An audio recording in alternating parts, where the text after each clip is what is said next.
هلا بنات، شلونكم؟ شخباركم؟ ان شاء الله تكونوا بخير وانتوا تشوفون فيديو اليوم. شلوني ايه اوكي. شلوني واني ما دا اقطع عنكم باليوتيوب، ودا انزل لكم فيديو ورا فيديو ورا فيديو ورا فيديو، ودا اطول لكم الفيديوهات بنات، دا اطول لكم اياهن. اخر فيديو 47 دقيقة مسلسلة مو فيديو يوتيوب. ما شاء الله التفاعل العليه، التعليقات العليه، ايش قد حبيتوا الفيديوهات الطويلة. ولكم عيني تدللون غالي والطلب رخيص. صح اتعب بالمونتاج من منتج فيديوهات طولة، بس تدللن يا معودات صدوق كذي. بنات فيديو اليوم راح يكون افتح وياكم طلبات واصلتني منذ آلاف السنين. اي بنات ما بالغ، لا مو لهالدرجة، بس حرفيا صار عندي تراكم من طلبات شغلات اكو واصلتني والله حد بنات حتى من شهر 12. اكو شغلات واصلتني اعلانات، يعني منتجات اجربهم وهيجي. اكو شغلات لا اني اصلا موصيتهم، بس امانه اني يعني اكثر الشغلات اللي واصلتني اعلانات. فخلينا نفتح الشغلات وياكم نكتشفهن سويا، نشوف شنو بين ما بيهن، لان قلت لكم متراكمات. والفتره اللي فاتت اني تدرون كلش كنت مشغوله، يعني اخر فتره براس السنه وراها اجانا عيد الحب والموسم الشغل هذا. بنفس الوقت اللي متابعيني على انستغرام يعرفون الفتره الفاتت يعني كانت نفسيتي مو احسن شيء، فكنت اصلا مبتعده عن السوشيال ميديا. عمولي شوي هيجي دارست. الحمد لله والشكر هسه يعني رجعت احسن، فرجعت دا اصور لكم بنات. باعوا المشكله اني اجي اريد اصور لكم، اهلي يقعدون يصيرون يريدون يطبخون ويريدون ينظفون ويريدون يتعرفون على بعض، والضحك والسوالف والتلفزيون، من اني ارد اصور. واني اليوم قعدت وعلى كيفي. طبعا احنا اليوم رمضان، يعني هسه انا لكم هذا الفيديو برمضان، هو حينزل يعني بعدنا برمضان.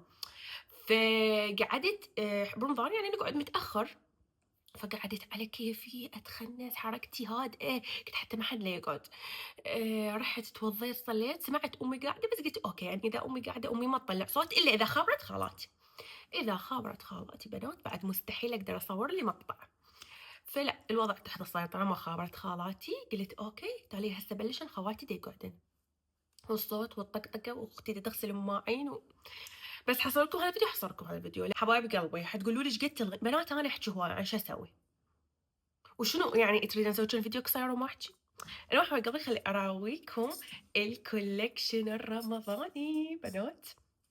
هاي العباية، الدراعة، فستان، ايش تريدون تسموها سموها، هي من الكولكشن الرمضاني.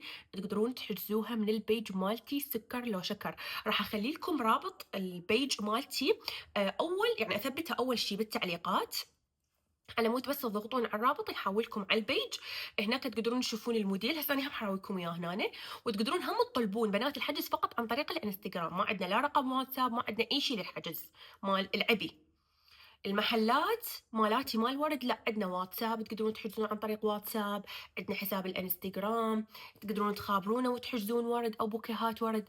بس العبي اللي هو البيج مالتي مال العبي والجنط والشالات، هذا فقط انستغرام بنات.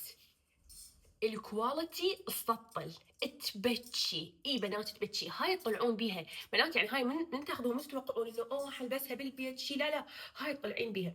تجي هيجي مثل كانه فستان، او قلت لكم عبايه دراعه بيها هاي النقشه من الامام. ومن هنا شوفوا بنات هسه اراويكم اياها عن قريب من فوق شلون تجي.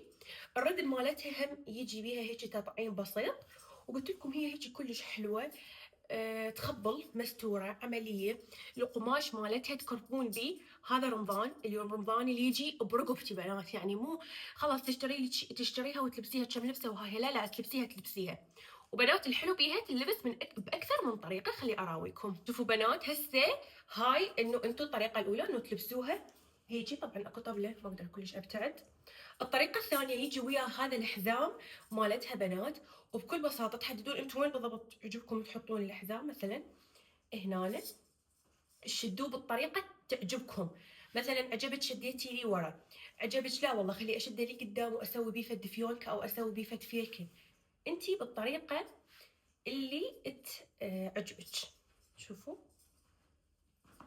اوكي، شوفوا بنات سبحان الله، يعني تحول من عباية أو دراعة إلى فستان بثواني، ترتب صار حلو، حرفيًا صار فستان.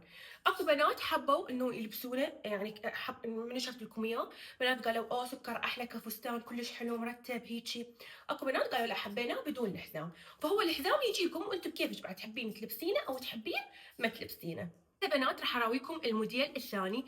الموديل الثاني ما راح البسه، اذا تحبون تشوفونه باللبس شلونه فهم عن طريق الانستغرام. بنات الموديل الثاني يجي قطعتين، بس لان احنا فصال ونشتغل حسب الطلب، فبنات هم براحتكم، يعجبك انه انت تاخذين بس هاي القطعه الداخليه، يعجبك تاخذين بس القطعه الخارجيه، يعجبك تاخذين اثنيناتهم.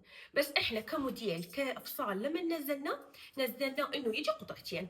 شوفوا بنات، يجي بهذا الشكل فستان، تمام، يجي بهذا الشكل فستان، وهم بنات بي شنو بي حزام من هنا، هم تقدرين مثلا تخصرينه وتشوفيه شلون راح. اذا هاي هم راح احط لكم صورتي وانا لابسته فد مكان على الشاشه.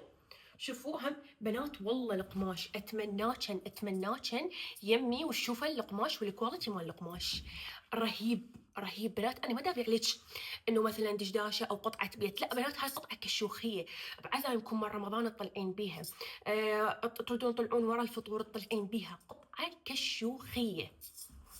اوكي. وهم يجي بنات التطعيم هيك بهذا الشكل من الامام، وهم تطعيم بالردة. تقدرين تشترين هاي القطعه وحدها، او خليني اراكم القطعه الثانيه، او تاخذين القطعتين سويه. وقتكم اني بالنسبه لي اشوف القطعتين سويه كلش فخمات. شوفوا بنات هذا شلون البشت او الهاشميه يجي بيه هيك بنات، يجي مشغول بالردن، شوفوا تفاصيله، ومشغول هيك من الامام هم، شوفوا الشغل اللي بيه، يجي بهاي الطريقه مشغول من هنا ومن هنا ومشغول بالردن. هذا بنات شلون الهاشميه او البشت تلبسيه فوق اي عبايه عندك، او مخور، او اي دراعه، اي دشداشه، يعطي شكل حلو فخم، وبنفس الوقت يسمح لك انه القطعه التحتيانيه اللي انت لابستها تقدرين تطلعين بيها. حبايب قلبي طولت عليكم، يلا خلينا نبلش نفتح الطلبات. اكو بنات مرات مثلا يقولون هو حكيتي عن البيج مالتك، وهاي ذكر قبل بمحرم من انشر العبي مالتي انزل لكم فلوقات يوتيوب واحكي عن العبي واحكي عن الربطات والجنط وهيجي، هواي حكيتي عن البيج مالتك كافي ما شنو. بنات حبايب قلبي، تواجدي بالسوشيال ميديا على مود امول مصدر رزقي مشاريعي، سواء محلاتي كانت او حتى البيج مالتي مال عبي. بنفس الوقت اني مدى امول بطريقه مزعجه، طريقه مو حلوه، تابع لكم مثلا لا سمح الله فد سلعه مضره او فد سلعه مو زينه. يعني هذا الترويج هواي بنات يستفادون منه، يعرفون القطع يندلوهن، اوكي، وبنفس الوقت يعني اني استفاد وابيع. يعني خذوا مو بس تريدون مني يعني فيديوهات حلوه حبايب قلبي، لازم اعيش يعني. بلش باول طلبيه حبايب قلبي، وهاي الطلبيه يا الله من كنت متحمسه، من كنت طالبتها رديتها توصل اليوم قبل باكر، قلت لكم بس بعدين اسم الله عليكم اسم الله عليكم. بنات اللي تتابعني نفسيتي تعبت واعتزلت فتره السوشيال ميديا، فمالي خلق، حيث يعني وصلتني وراح كل الشغف تجاه انه اني افتح هاي الطلبيه واشوفها، بس بوقتها اول ما وصلت كنت اقمز بس اريدها توصل. مثل ما تعرفون البسكوتة، شق الميك اب، كلش احب المكياج بنات، فوصيت على بوكس مكياج محترم. خليني اراكم شنو الشغلات اللي وصيتها. وصيت هاي المسكارة الوردية مال هدى بيوتي. بنات اني جربت الحجم الصغير مالتها وكلش حبيتها كلش، فرجعت وطلبت الحجم الكبير. ووصيت عليه الكومباكت باودر مال هدى بيوتي، خليني افتح لكم اياه، انا شو اراكم انا بكراتي. اوكي، هذا بنات الكومباكت باودر اللي هو يعني بودره مضغوطه، باودر عادي، باودر مضغوط مال هدى بيوتي. هذا نزلته جديد قبل رمضان، هراويكم هم المسكارة. اوكي بنات صح يعني انه ذني يعني المنتجات مال هدى بيوتي او هيك تكون شوي اسعارهم غاليه، بس عندها منتجات صدق فلوسهن بيها، ولا والله بنات عندها منتجات ما يسوون فلوسهن. المهم هاي يا بنات المسكارة الورديه مال هدى بيوتي، وصيت عليه هذا شنو، افتحه اوه البلشر مال رير بيوتي.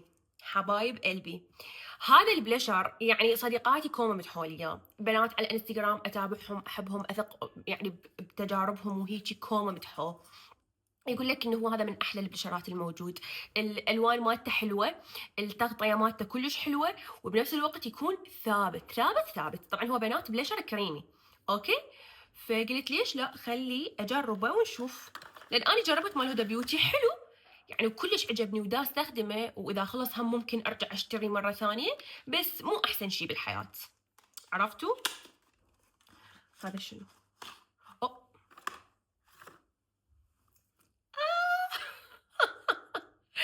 بنات بنات بنات بنات، البلاشر مال هدى بيوتي، اوكي.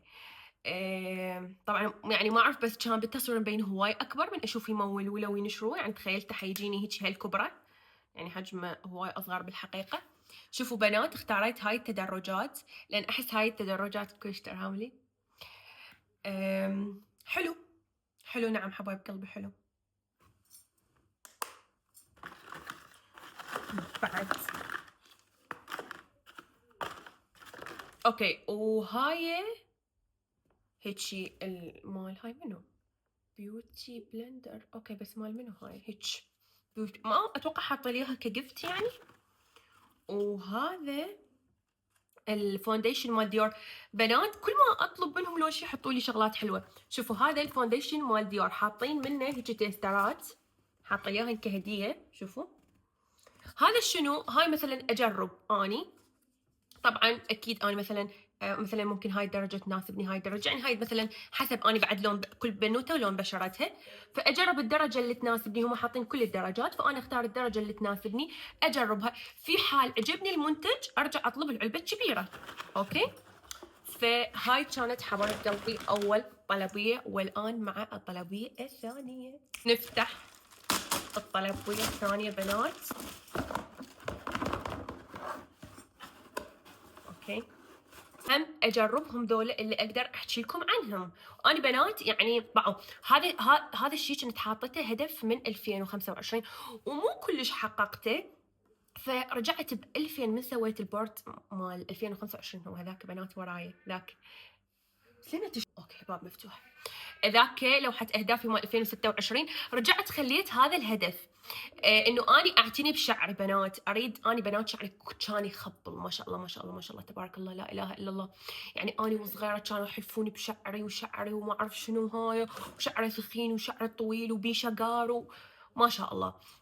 من اني وصغيره اتذكر يعني كنت صغيرونه، يعني كنت يمكن اول متوسط او ثاني متوسط، سويت تسريح من اتذكر على الروم اني يعني شعري مو كيرلي او هيجي، بس هي كانت بوقتها جايه هبه التسريح، الكل قام يسوي تسريح الشعره. يعني اني شعري، احنا شعرنا يعني ما شاء الله ناعم وعادي وسرح، ببنات احنا نسميها رده مال ضفيره، يعني الشعر انه هيك شويه هيك هاي، لان دائما شعرنا احنا وصغار كله مضفور مضفور مضفور مضفور، فبي نسميها رده مال ضفيره. حيث شعري اني من فوق لحد بداية الضفيرة النوبة الضفيرة، يعني العكشة مال الضفيرة، النوبة هاي الشويونة شايفين اللي ما ضفروها لنهاية الشعر، هاي هم ما بيها أي ردة، فكان يخبل. قمت سويت تسريح، التسريح بالبداية يعيشكم أجواء، الشعر لو كان يساقط شوية، الشعر ما يساقط بعد من يسوون تسريح، اي بنات ما يساقط، ما يساقط ما يساقط ما يساقط. بنات تنتظرون عليه كم سنة لحد ما التسريح، يعني الشعر اللي سرحتوه يبدي ينزل ينزل ينزل ويروح، الشعر اللي راح يطلع جديد، الشعر الجديد شعر تعبان بنفشه، برده، يعني حتى لو انت شعرك القديم ما كانت بيه هيك رده وما كانت بيه هيك عكشه، راح يطلع لك شعر بعكشه وبرده. هاي تجاربي ويا التسريح وتجارب خواتي هم اللي سرحوا، نقطه راس سطر. دمرت شعري بالتسريح يعني، الحمد لله وشكر حبايب قلبي. فظل هذا بعد من وقتها بنات قام شعري كل ما يطول اقصه، يعني كان قبل ما شاء الله شعري طويل طويل طويل، لا قمت اقص شعري قام بنات، يعني هسه املخ روحي ما يطول هوايه، يوصل لحد معين ويتوقف، يساقط هوايه وهواي مشاكل.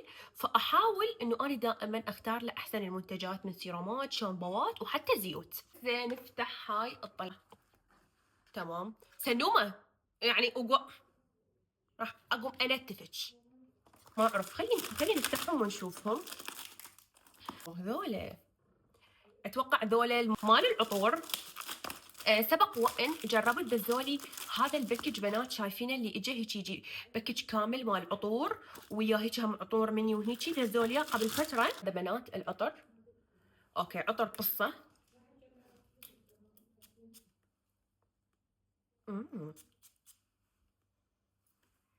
بنات اول ما رشيته راسا كانه عطر يارا بالضبط. اوكي شلون دايركم اياه. تمام.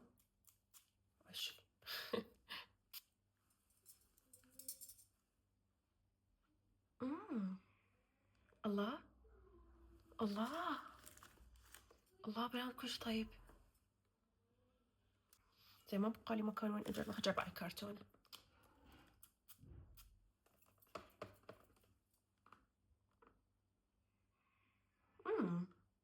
اي حسه رجالي والله.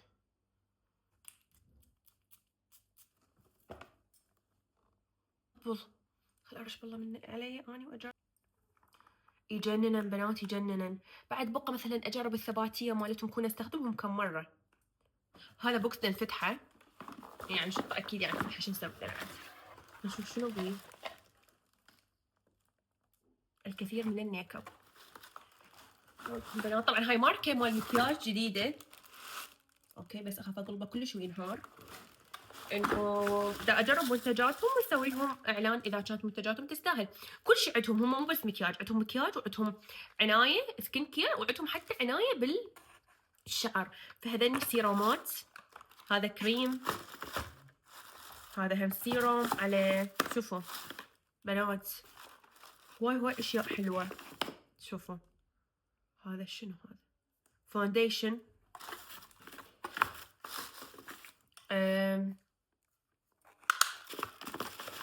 كونسيلرات، كل شيء يعني ما شاء الله كل شيء عندهم.